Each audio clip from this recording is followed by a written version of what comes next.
You attended seminars, and you said your reason there was to learn more about yourself. My experience has been that people attend seminars, especially self-development seminars, to look for the answer. They want to know, what is it out there I can learn so that I can be more successful? Oddly enough, that wasn't my motivation. I think you're probably right, though. I think that's what most people are looking for. They're looking for an answer outside of themselves, and they're never going to find it. I realized it was something in me. I met a man here in Toronto, Ray Stanford, who originally got me involved in studying this. He told me that if I didn't like the results I was getting in my life, I was going to have to change me because they were my results. He said if you're going to change yourself, you're going to have to find out something about yourself. That seemed to make sense. I don't think it was an earth-shattering idea, but it made a hell of a lot of sense to me. So I started to study myself. I found most people don't know who they are. They really don't. If you ask the average person who they are, they'll give you their name. They'll say, I'm Bob Proctor. But I'm not. Bob and Proctor are just two words. My parents gave them to me. They're called names, but it's not me, it's my name. Then somebody will say, well, this is me. But this isn't me either, it's my body. You never phone down to the studio and say, body won't be in today, it's sick. We don't say, I am hand or I am leg. We say my hand, my leg, my body, my name. Who am I? That's an interesting question. I believe if a person will start to study that and look for the answer, they'll find it. See, I think we live simultaneously on three planes of understanding. We're spiritual creatures, we have an intellect, and we live in physical bodies. But because we lack awareness or understanding of who we are, we're totally locked into a physical world, and we let things outside of us control us. 95% of the population are reacting to life. They're not really living at all. That's absolutely a barrier to success. I think there are two barriers. Success is a funny word. Earl Nightingale had a great definition for it. He said a person is successful if they know where they are and they know where they're going, and they're progressively moving in that direction. He said success was the progressive realization of a worthy ideal. Anyone that has a goal and they're moving towards it, they're successful. Most people think you're successful if you have a lot of money. Quite often you have a lot of money if you're successful, but it isn't the definition. I wouldn't say Mother Teresa had a lot of money, but she's a pretty successful lady. So there are a couple of barriers. I think there are two. One is our conditioning, the conditioning that takes place in our subconscious mind from the time we're infants. All we can do is act and talk like the people around us. That's why we learn the language we learn. If there were 10 languages spoken in our home, we'd learn 10 languages without any trouble. There's usually one, and that's the only one we ever learn, and we grow older and we think, oh, I couldn't learn another language. We could learn 100 if we wanted to. You can do anything. But I think we're conditioned. We have a real strong conditioning, usually with not some very good ideas. That's the barrier that's inside us. The one that's outside of us is our environment. We have a tendency to act like everybody around us. And if you think about this, it doesn't make a lot of sense. Because if you study statistics, 95% of the people live their entire life and never live the way they want to live. Did you know that 95% of the population in this country, let's say in North America, the richest continent in the history of the world, all work productively, let's say for 40 of their 65 years, and they all end up with hardly any money? Well, there's got to be something wrong. About 5% of the people end up financially comfortable or independent.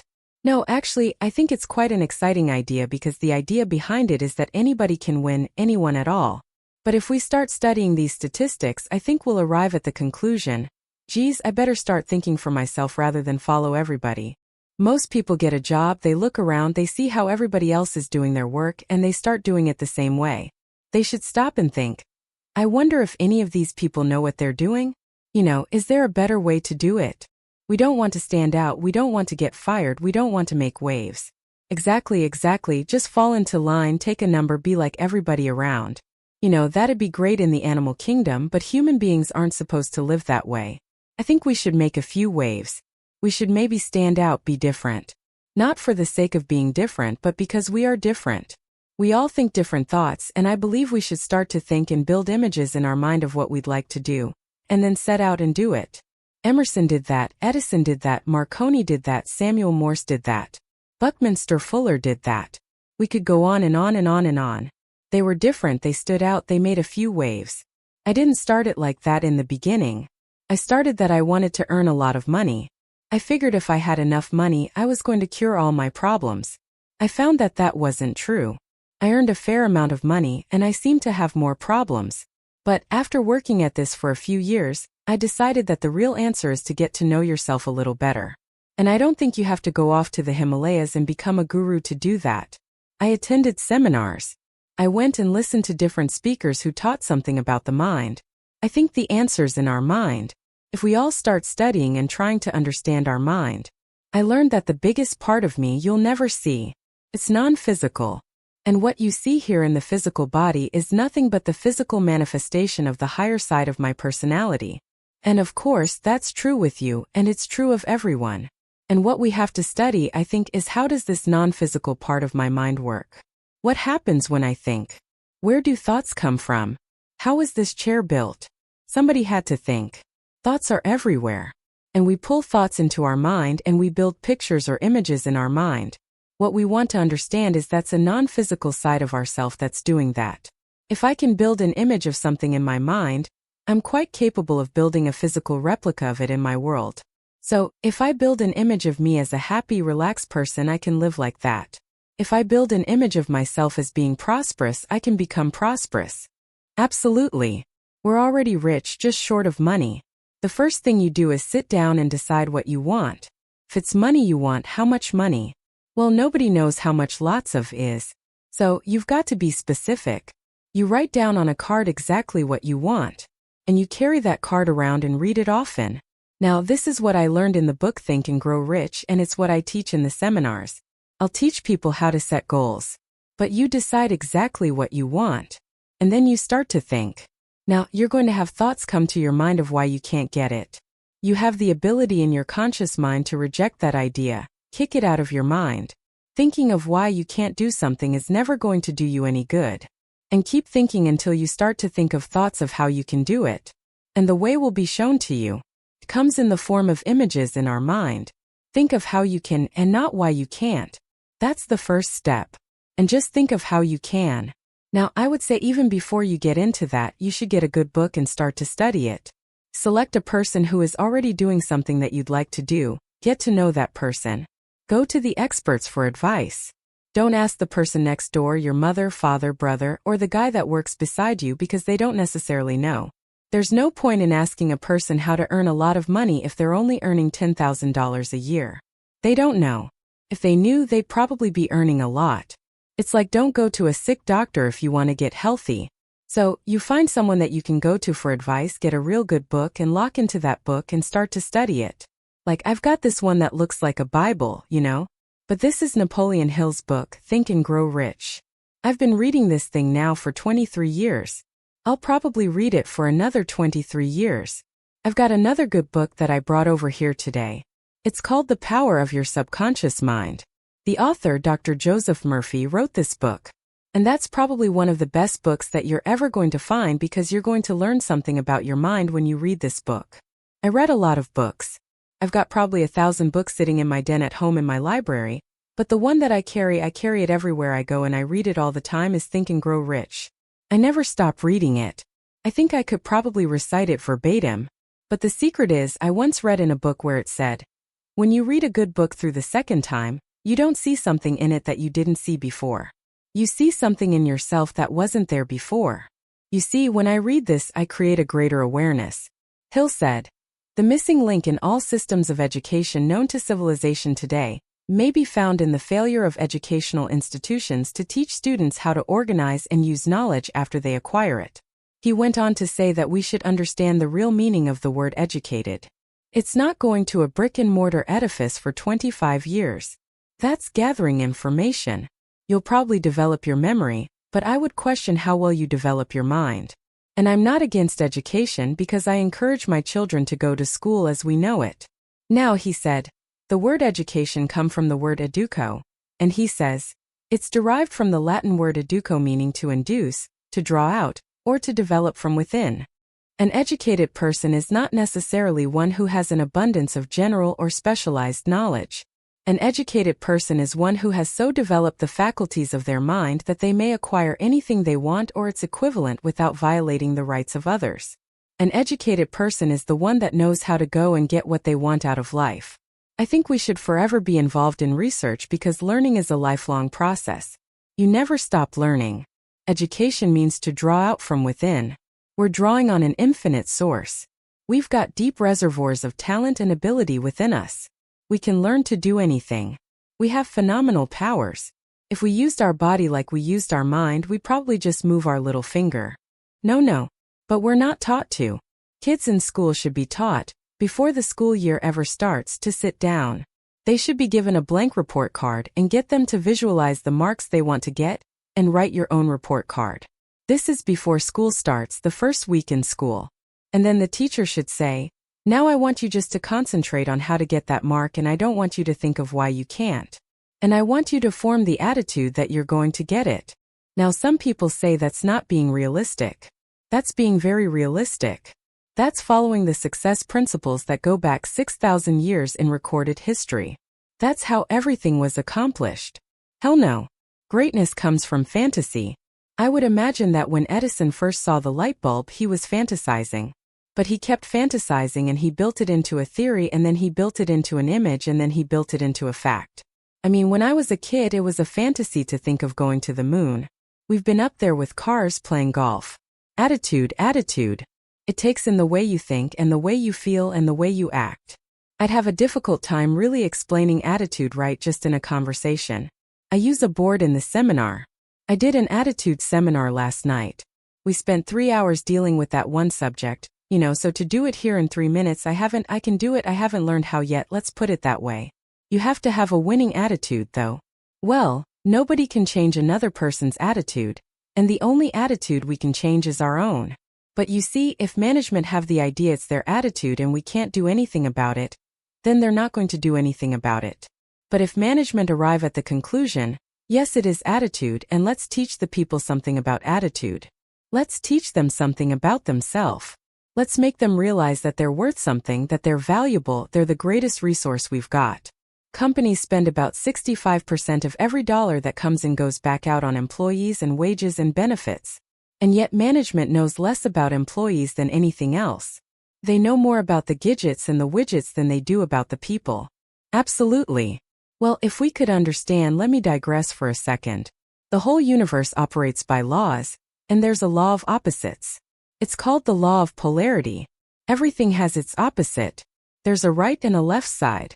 There's a front and a back, an up and a down, a hot and a cold, a positive and a negative, yin the yang, Well, you can think negative or you can think positive, but you can't think both at the same time. You're only going to think one way at one time. And we have to train our mind to think or look for the positive or the good in things. There's good in everything. There's no such thing as no good.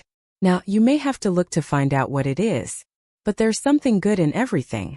There has to be a positive and a negative for anything to exist.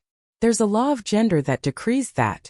Well, once we understand that there's this law of opposites, there's negative thoughts or positive thoughts.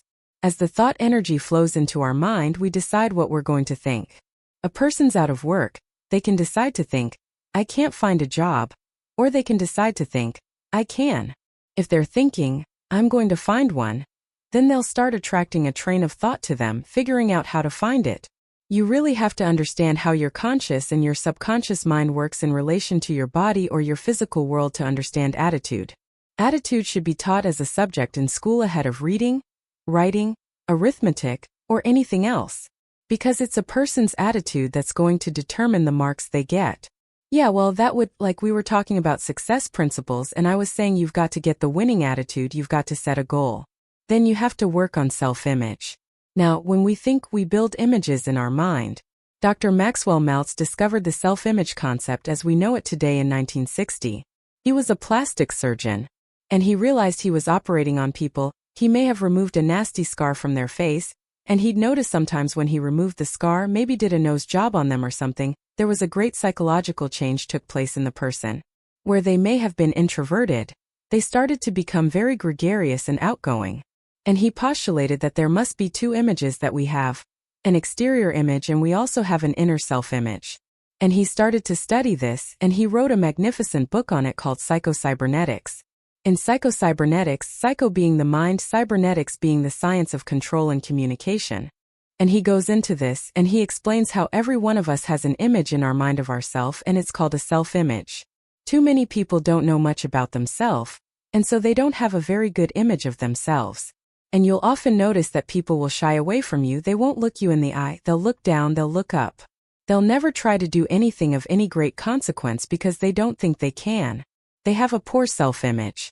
That could be part of it. I think there's been a great disservice done with the IQ test in that respect when you're bringing out school. Binet, the Frenchman, back around the turn of the century, invented the IQ test, and then we brought it over from Stanford over here. And we'll test a person's intellect and then we'll brand them good, bad, smart, not, and that's not true. We can change IQs by changing self-images. But yes, if we're told we're not very good, you're just like your dad, you know. You're a bum, you're never going to do well. You didn't go to school, you can't win. Well, that's all false. We can do anything. And we should be encouraging a child. Give him a pat on the back rather than a kick. We all have a self-image. Well, let's say we can all improve our self-image. I don't care how good your image is, you can improve it. Well, again, you're getting into a whole day seminar. If I could give you just a simple tip on it, if a person would sit down and let their body relax, totally relax, and then start to visualize in their mind, see themselves the way they want to see themselves. You relax, yeah. Relate it to something specific. See how you'd like to live your life. See yourself living it that way. Now understand that that's a picture in your mind. When you pick up a book, the book is nothing but a picture that an author has painted in words. Van Gogh, the great artist, was asked one time how he did such beautiful work. He said, "I dream my painting and then I paint my dream." To get the picture in the mind and then paint it on the wall or on the canvas. Well, if we would relax and build the image in our mind of how we'd like to see ourselves, how we'd like to see ourselves acting in life, relating to other people, our social life. See ourselves in the position we hold or how we make our sales presentations if we happen to be in selling or something. And then take that picture and describe it, write it out in the present tense. I am so happy now that I see myself, and write it out. Now a lot of people will laugh at this and say, that doesn't make any sense. It makes a lot of sense. They can't tell you why it doesn't. I could spend hours telling you why it does, and I could explain it in such detail that everyone would understand it. But write out a description of how you'd like to see yourself. Start to read it and read it and read it and read it every day. Carry it around and keep reading it. The one point that all the great teachers all down through history have all agreed on, they've been in complete unanimous agreement on it, we become what we think about. Now it may be fantasy at first, it might even appear to us as being a lie, but if you read it often enough, you'll start to believe it. And when William James said, "Believe and your belief will create the fact," you will see the person's personality change. I watch people in the seminar's personality change right in front of my eyes. And all they're doing is starting to see themselves differently. They're starting to think different thoughts. Oh, there's no question about, no, our thoughts control our feelings. Our feelings control our actions. We can control our thoughts, yes. That's right, that's exactly the way it is. We read the newspaper, doom and gloom's coming. We just accept it. Doom and gloom doesn't have to be coming. There's always been a depression for some people. I grew up with the idea that everybody went broke in the 30s. They didn't, some made millions. I thought everybody went out of business. They didn't, some people went into business. There's always a depression for some people. And there's always good times for others. Let's ask ourselves when we read something in the paper, do I want to get emotionally involved in that idea? If it's a negative idea, I don't want to get emotionally involved with it. I don't read the paper that often. I do, but I don't dwell on it. No, when an idea comes into your mind, whether somebody else tells you or whether you read it in the paper, we should reason with it. Ask ourselves, will that idea help me get to where I want to go? If it won't, reject the idea. Went fast. Very quickly. Absolutely. Tell him to phone the office. We run seminars all the time. My pleasure, glad to be here.